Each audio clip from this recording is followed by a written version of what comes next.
আমার একটি দুঃখ আছে, সেটা হলো নির্বাচনের আগে আমি বেশ কিছু ইয়াং জেনারেশনের সাথে ইচ্ছা করে মত বিনিময় করেছিলাম নির্বাচনের 2-3 মাস আগের থেকে। Savar college, Jahangirnagar city university, MM চাকলাতো মহিলা কলেজ, আরও অনেক যারা ঢাকাতে কিংবা অন্য কোনো প্রতিষ্ঠানে first year, second year, third year, fourth year honours পড়ে, মাস্টার্স পড়ে কিংবা সদ্য চাকরি করে এদের সাথে, তাদেরকে আমি নানা রকম কথা বলে লাস্টে জিজ্ঞেস করেছিলাম, আপনারা ইলেকশনের ক্ষেত্রে দলকে প্রায়োরিটি দেন না ব্যক্তিকে প্রায়োরিটি দেন?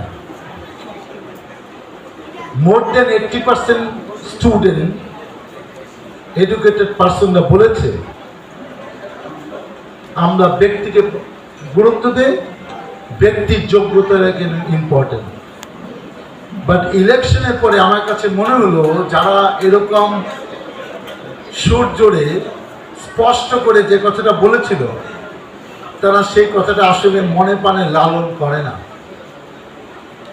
কারণ যদি তাই হতো তাহলে আমি আর একটু বেশি ভোট পেতাম। কারণ আমার এগেনস্টে যারা দাঁড়িয়েছে সব কিছু মিলে আমি তাদেরকে আমার কাছাকাছি মনে করি না। আগে এই কথা বলা যেত না, এখন বলতাম, কারণ আমার সম্বন্ধে এই জেনারেশন কিছুই জানে না। এখন এই শরণ শাহ আমার কাছ থেকে টাইম নিয়েছে, আজকে দেখতেছি এখানে বেশিরভাগই ইয়াং জেনারেশন, তাদের মনোযোগ থাকুক না থাকুক, এদের সাথে আবার কবে দেখা হবে জানে না।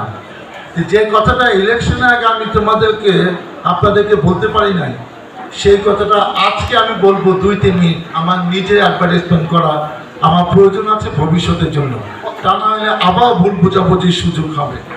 সেজন্য আমাকে ক্ষমা করবেন।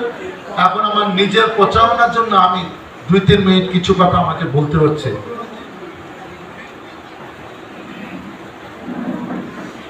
আমি মির্জাপুর ক্যাডেট কলেজ থেকে 80 সালে ইন্টারমিডিয়েট পাশ করেছি।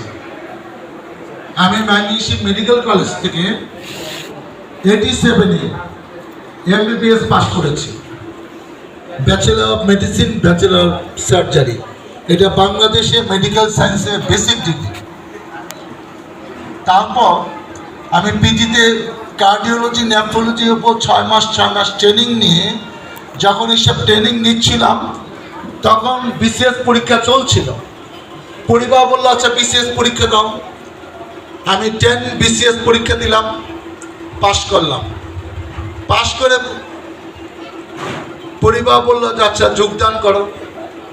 কিশোরগঞ্জ ইটনা হেলথ কমপ্লেক্সে আমি মেডিকেল অফিসার হিসেবে যোগদান করলাম। গিয়ে দেখলাম ইলেকট্রিসিটি নাই। সকাল 6টায় ঢাকার থেকে বেরিয়েছি, ওখানে পৌঁছেছি রাত 8টায়। এবং 10-15 কিলোমিটার একটা হাওয়ার রাস্তা আছে, যেখান থেকে ট্রলার নৌকা দিয়ে যেতে হয়। আশেপাশে কোনো বাড়িঘর কিচ্ছু নাই। তো ওরকম জায়গায় আমি 3 বছর চাকরি করে, সাবা হেলথ কমপ্লেক্সে মেডিকেল অফিসার হিসাবেও আমি কয়েক বছর চাকরি করে 96-এ লোকজন বলল তোমার বাবা 45 বছর আশুলিয়া ইউনিয়ন পরিষদ এবং পরবর্তীতে করে স্বাধীনতার পরে ইউনিয়নটা ভাগ হয়ে যাওয়ার পরে 1943 থেকে 88 একটানা 45 বছর চেয়ারম্যান ছিল। এবং 79 সালে সে বিএনপি থেকে এই এলাকায় সংসদ সদস্য হয়। তার প্রতিদ্বন্দ্বী ছিল খান মজলিস সাহেব। তোমরা রাজনৈতিক পরিবারের সন্তান, তোমাদের জন্ম হয়েছে মানুষের সেবা করার জন্য, এই চাকরি বাকরি করার দরকার নেই। আব্বার যারা পরিচিত জন না, বন্ধু বান্ধবরা, তারা এসে অব্যাহত হাসপাতালে এটা বলতে থাকলো। এবং একটা পর্যায়ে আমিও ডিসিশন নিলাম যে ঠিক আছে, চাকরি আর করার দরকার নেই। এবং আমি যখন